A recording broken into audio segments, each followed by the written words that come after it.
कौन से जूते दिखाऊं साहिब?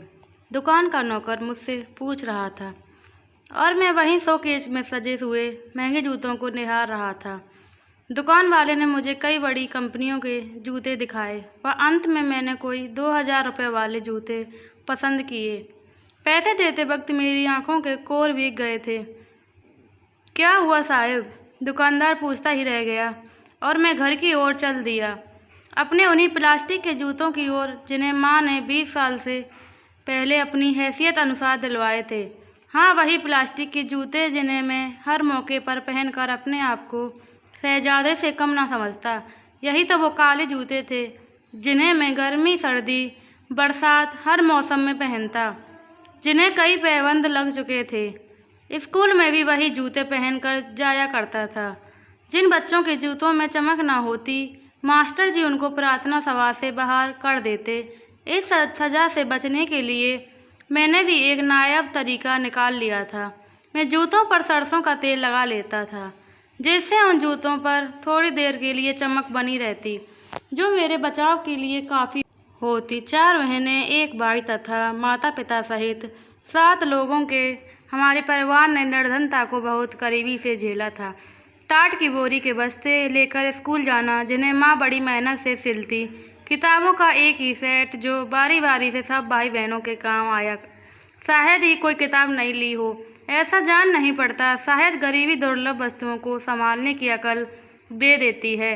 हम सब खूब लगन और मेहनत से पढ़ते। मेहनत, लगन और निष्ठा का यह पाठ हमने अपनी माँ से सीखा था, जिन्होंने अनेक मुसीबतों में भी मेहनत व भगवान का दामन नहीं छोड़ा। पिताजी तो जो थोड़ा बहुत कमाते वो शराब ले लेती। माँ जवान होते बच्चों की दुआई देती, मगर नतीजा वही, ढाक के 3 पात। आखिर माँ ने स्वयं की मेहनत करने का निर्णय लिया। अपनी बची हुई कान की बालियों को बेचकर स्वेटर बुनने वाली मशीन ली। किसी दुकानदार से एक ठेका कर लिया। एक स्वेटर के 10 रुपये। घर पर खूब ऊन आती। हमें माँ लालच देती, जो गोले बनाएगा उन्हें 25 रुपये दिए जाएंगे, जो आज के 5 रुपये के बराबर थे। लालच व स्पर्धा में हम खूब गोले लपेटते। माँ का काम हो जाता और हमें पॉकेट मनी मिल जाए। शायद उसी पॉकेट मनी से ही माँ ने मुझे जूते दिलवाए थे। तब अलग अलग जूते नहीं हुआ करते थे, वही स्कूल के लिए, वही शादी ब्याह के मौके पर। मैं ऐसे में उनको तेल से अवश्य चमकाता, चाहे ऐसे में लोग मुझे मूर्ख ही समझते हों, लेकिन मैं अपनी अकलमंदी पर बहुत इतराता। कहते हैं सोने को जितना तपाओ वो उतना ही चमकता है। गरीबी और अभावों के तपिश में शायद मैं भी कुंदन बन गया था। अच्छे अंकों से 10वीं पास की थी। पिताजी से हम बहुत डरते थे, सो उनसे चोरी छुपे एयरफोर्स का फॉर्म भर दिया। इंटरव्यू के लिए बुलावा आया तो बड़ी बहन ने ट्यूशन द्वारा जमा किए गए पैसों से भेजा। माँ के आशीर्वाद से मुझे कदम कदम पर सफलता मिलती रही। मेरी नियुक्ति हो गई। 6 महीने की ट्रेनिंग के बाद जब मैं पहली बार माँ की हथेली में अपनी तनख्वाह रखी तो माँ बहुत रोई। सबकी आंखों में खुशी के आंसू थे। शायद अब जूतों को तेल से चमकाने वाले दिन गए। इस खुशी के एक मौके खुशी शामिल हुई कि पिताजी ने शराब छोड़ दी। हमने निर्धनता को प्रतिस्पर्धा में पछाड़ दिया।